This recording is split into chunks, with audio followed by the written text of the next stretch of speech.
बारामतीमध्ये काँग्रेसने उमेदवार दिल्यानं एनसीपीचे कार्यकर्ते नाराज असल्याचं बघायला मिळतंय। बारामती पोटनिवडणुकीमध्ये काँग्रेसनं उमेदवार दिला, त्यामुळे दादांच्या राष्ट्रवादीचे कार्यकर्ते आता नाराज आहेत। राष्ट्रवादी काँग्रेसच्या कार्यकर्त्यांकडून मंत्रालयासमोर काँग्रेस विरोधात बॅनरबाजी सुद्धा करण्यात आलेली आहे। राष्ट्रवादी काँग्रेसचे ज्येष्ठ नेते असलेले रामराव पाटील चौधरी यांच्याकडून बॅनर लावण्यात आलेले आहेत।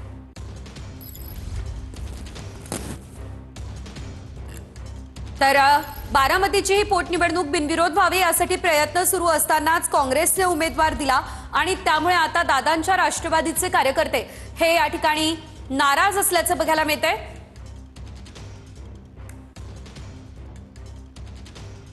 मंत्रालयासमोरच काँग्रेस विरोधात तुफान अशी बॅनरबाजी करण्यात आलेली आहे। राष्ट्रवादी काँग्रेसकडून ही बॅनरबाजी या ठिकाणी करण्यात आलेली आहे आणि काँग्रेसच्या विरोधात ही बॅनरबाजी या ठिकाणी करण्यात आलेली आहे।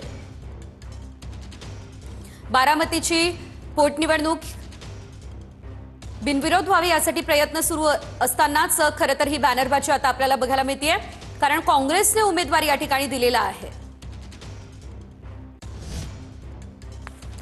बारामती पोटनिवडणूक एनसीपी नेत्यानं काँग्रेस नेत्यांसोबत बोलावं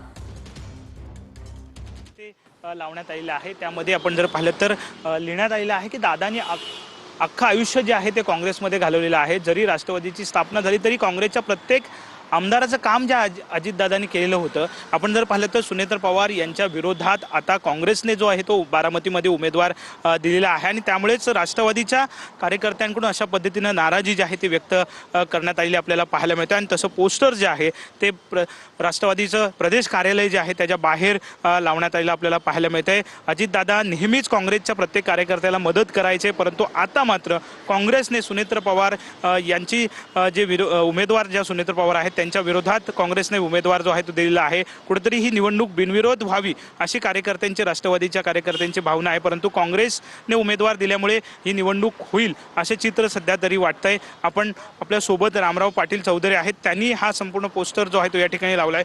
काय भावना आहेत, काय तुमचं म्हणणं आहे?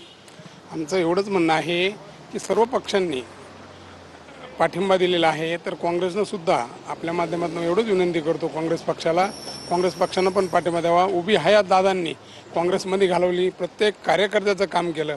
काम करत असताना दादांनी कधीच कुठल्या कार्यकर्त्याला त्याचा पक्ष, जात, धर्म विचारला नाही। हिमालयाच्या उंचीसारखे मोठे असलेले दादा आमचे आज आमच्यात नाही आहेत, तरी